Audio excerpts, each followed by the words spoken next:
When my daughter told me she had held a 160-person wedding without inviting me, because I did not fit the room she wanted to be remembered in, I thought that was the deepest cut a child could make. Then, 3 days later, her husband called and asked me to pay the final $6,800 balance on that same wedding. That was the morning I stopped being their quiet emergency fund and started being her father again. Before I tell you what I did, comment where you are listening from and what time it is there. And subscribe to Silent Family Revenge, because sometimes a quiet boundary says more than any shouting ever could. My name is Raymond Porter, and for 34 years I owned a collision repair shop outside Dayton, Ohio. It was not a glamorous business. Nobody takes pictures beside a man sanding primer off a dented quarter panel. Nobody writes magazine stories about brake dust, insurance adjusters, and customers arguing over deductibles. But it was honest work. And honest work paid for a house, 2 shop buildings, and a small rental duplex on the edge of town. My wife, Marlene, used to say I had 2 languages. One was silence. The other was invoices. She was better with people than I ever was. She remembered birthdays, asked the right questions, and knew when our daughter needed a hug instead of a lecture. When Marlene got sick, the house lost its translator. It was ovarian cancer. We had 11 months from the first appointment to the afternoon I walked out of the hospital carrying a plastic bag with her cardigan inside. Our daughter, Emily, was 17. She was old enough to understand everything, and young enough to believe the world had personally betrayed her.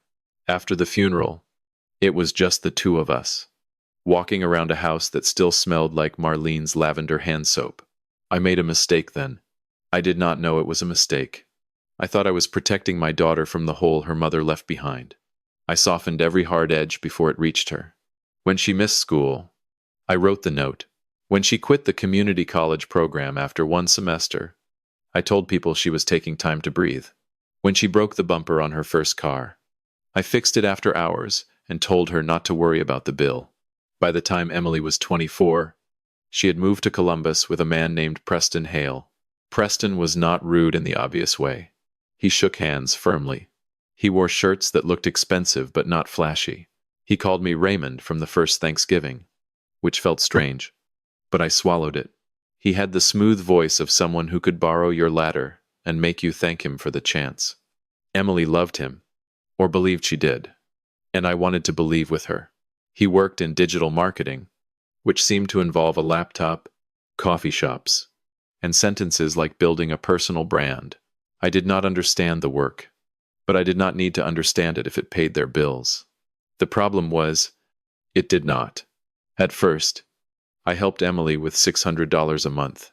She said it was temporary, just until she found better work. Then the rent went up. Then Preston's contract ended. Then Emily needed a certification course in interior design software. Then their dog had an emergency vet visit. The $600 became $1. eBay. Then it became $1. 950. Nobody ever asked for it all at once. It grew the way rust grows under paint, quietly, until one day the panel is soft. I did not keep a clean ledger. That was unlike me. At the shop, I knew what a gallon of clear coat cost in 2004 and what it cost today. I knew which insurers paid late and which customers would disappear if you released the car before the check cleared. But with Emily, I let numbers blur. I convinced myself that family accounting was cold. And I did not want to be cold. The January before everything shifted, I noticed something small. The automatic transfer I sent every month no longer went to Emily's personal account.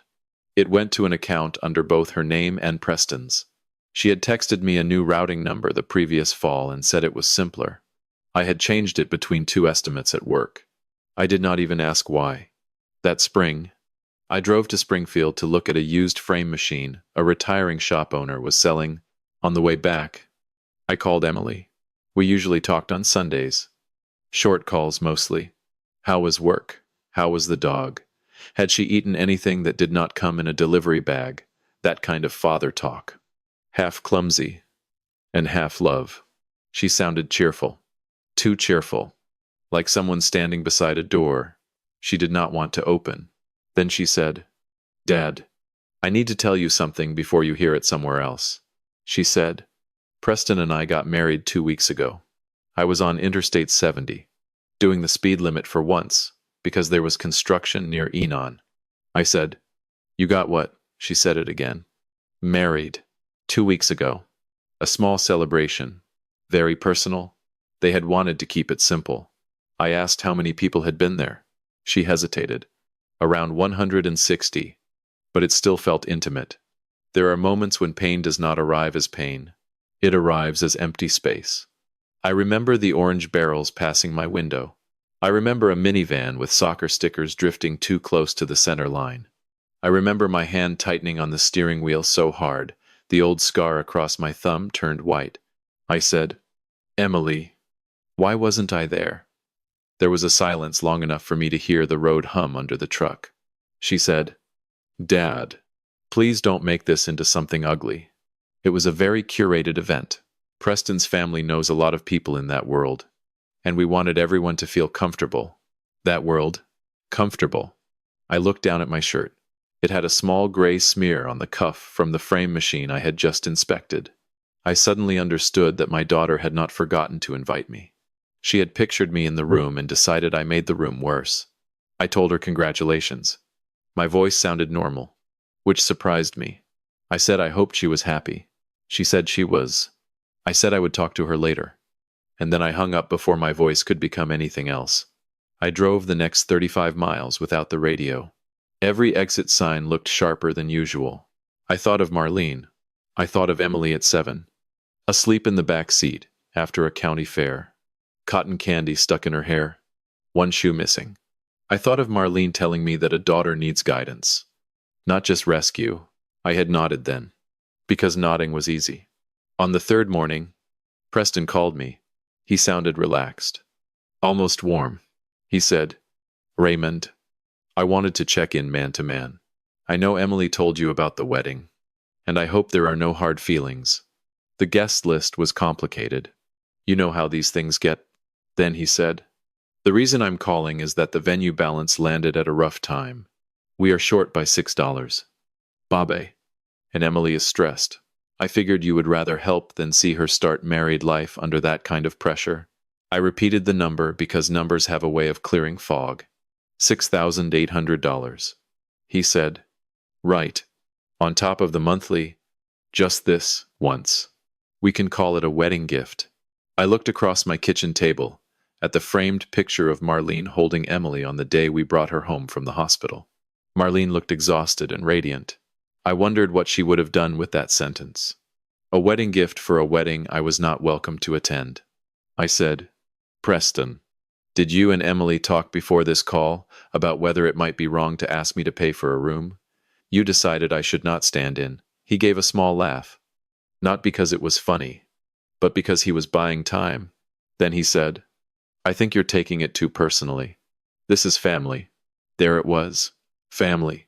Used like a key to a door that locked only from my side. I told him I would think about it and ended the call. That afternoon, I did something I should have done years earlier. I called my accountant, then my attorney. I did not ask them to punish anyone.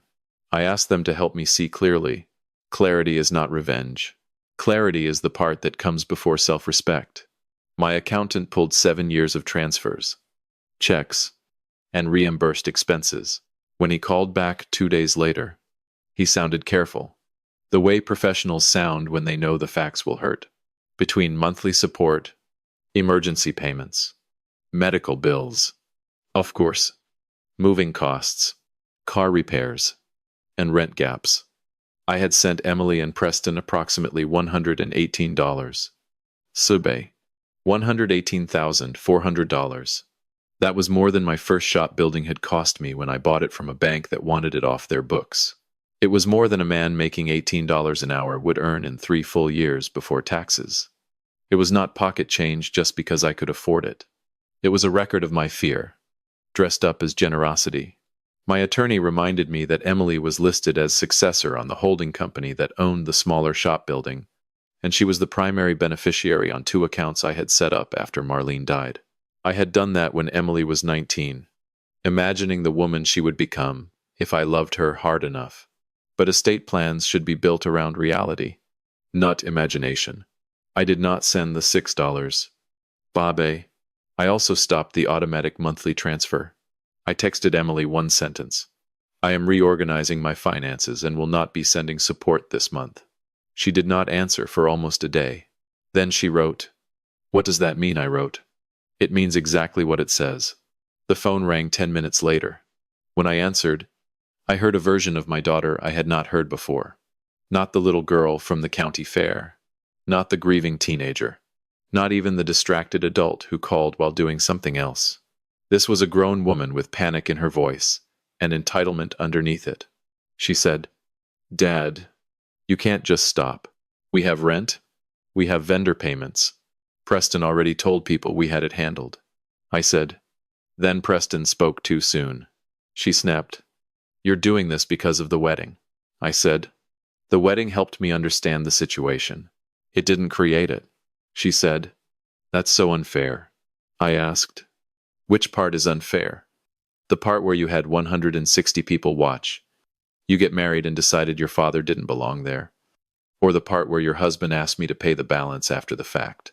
She started crying then. But it was not the kind of crying I knew how to answer. It was angry crying. Cornered crying. I had fixed so many things at the first sound of her tears that my hand actually moved toward my checkbook, even though I was standing in the office at the shop. Old habits are not feelings.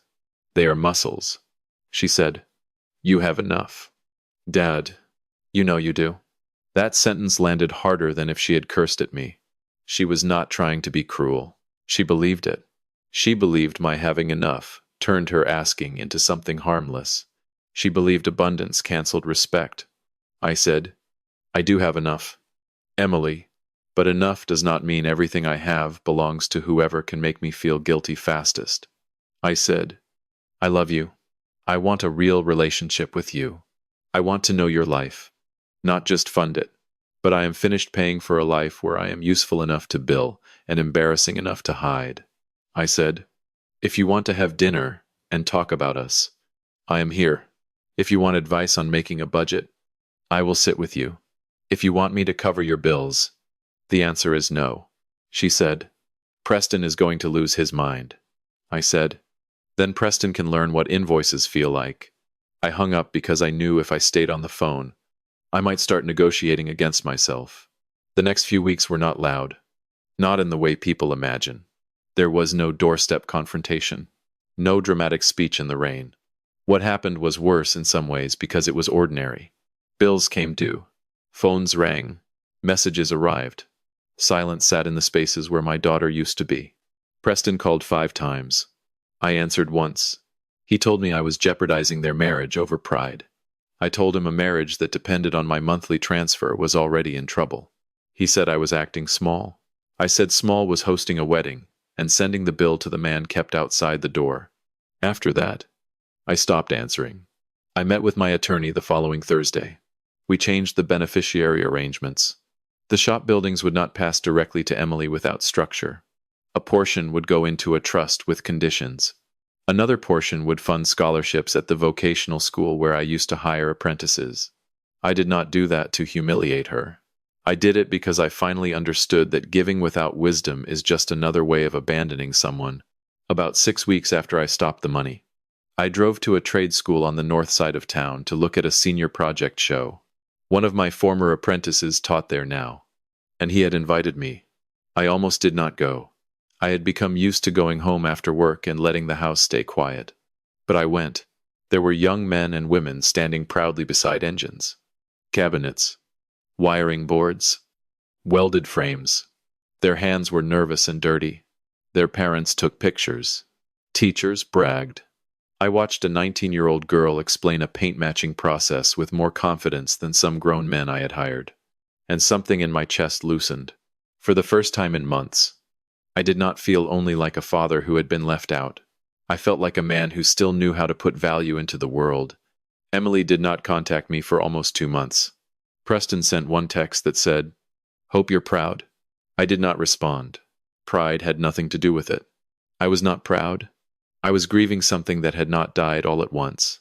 I was grieving the version of my daughter I kept financing because I did not want to admit she was gone. It said, "Can we have lunch without Preston?" I wanted to say yes immediately. I wanted to say no forever. I wanted to ask if she needed money before she wasted the gas. Instead, I wrote, Thursday at noon. Miller's dinner. She arrived 7 minutes late, which would have annoyed me before. That day, I was just grateful she arrived alone. She looked tired. Not ruined. Not punished. Just tired in the way people look when consequences have started requiring their participation. We sat in a booth near the window. She ordered soup. I ordered a turkey club I barely tasted. For 10 minutes, we talked about safe things. Weather. The dog. A leak. In their townhouse. I did not offer to fix it. That was harder than it should have been. Finally, she said, "I'm sorry about the wedding." I looked at her and waited. She said, "I knew it was wrong. I let Preston convince me it would be awkward. His mother kept saying the photos needed to look cohesive. I hated that word by the end of the week. But I still went along with it. I said, "That explains it. It doesn't excuse it." She nodded. Her eyes filled. But this time, she did not use the tears like a rope. She said, "I think I liked being taken care of." I hated admitting that. And when you stopped, I was furious because I had to see how much of my life I had built on not looking at the numbers. I kept my hands wrapped around the coffee mug so I would not reach across the table too quickly. She said, "Preston and I are not doing great." I said, "I'm sorry. I meant it." I was not surprised, but I was sorry. Those are different things. Then she asked if I hated her. That question almost broke me. Not because it was unfair, but because I heard the 17-year-old girl under it, the one who had lost her mother and then lost a father to his own fear, even though he was standing right beside her. I said, "No, Emily, I love you. I just can't keep loving you in a way that makes both of us weaker." She covered her face and cried quietly. I did not give her money. I did not solve the leak. I did not offer to talk to Preston. I paid for lunch because I am still her father and because a turkey club is not a life plan. Then I walked her to her car, and she hugged me first. It was not a movie ending. Nothing fixed itself in the parking lot. She still had bills. You still had hurt. Preston was still Preston. But something honest stood between us for the first time in years. And honest, even painful, honest, is stronger than comfort built on pretending. That evening, I went home and trimmed the dead branches from the maple tree Marlene had planted by the driveway. I should have hired someone. My knees complained the whole time. But I wanted to do it myself. Not because I was angry. Because some things grow better after cutting. I kept thinking about the difference between help and rescue. Help says, "I believe you can stand, and I will steady you while you find your feet." Rescue says, "I do not believe you can stand, so I will carry you and call it love." I had carried Emily for so long that she had forgotten the ground belonged under her own feet. That was not all Preston's fault. He benefited from it. He pushed it. He dressed it up in words like family and support and starting out, but he did not build the door. I did. I built it every time I sent money instead of asking questions. Every time I mistook peace for health. Every time I paid quickly because conflict made me feel like I was failing Marlene. The hardest part of this whole thing was not changing the estate plan or stopping the transfers. The hardest part was admitting that my generosity had not been pure. Some of it was love. Some of it was fear. Some of it was guilt. Some of it was my need to remain necessary to a daughter who had been drifting away from me for years. A parent can become addicted to being needed. Nobody warns you about that. They warn you about being too strict, too distant, too demanding. They do not warn you that softness can become its own kind of control. I kept Emily dependent and then felt hurt when she treated me like a supply line. That is the ugly truth. And truth, once you stop running from it, can become useful. Emily and I still have lunch twice a month. Sometimes it is good. Sometimes it is awkward. She has started working full-time for a staging company. Real work with early mornings and tired feet. She told me last week she made her first budget.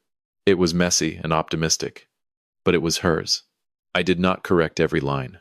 I only asked questions. I have not restored the monthly transfer. I will not. I helped her compare health insurance plans. I showed her how to call a landlord without sounding apologetic for existing. I gave her the name of a mechanic I trust. And I told the mechanic to bill her fairly, not cheaply. That distinction matters. The money I redirected to the trade school funded its first small scholarship this fall.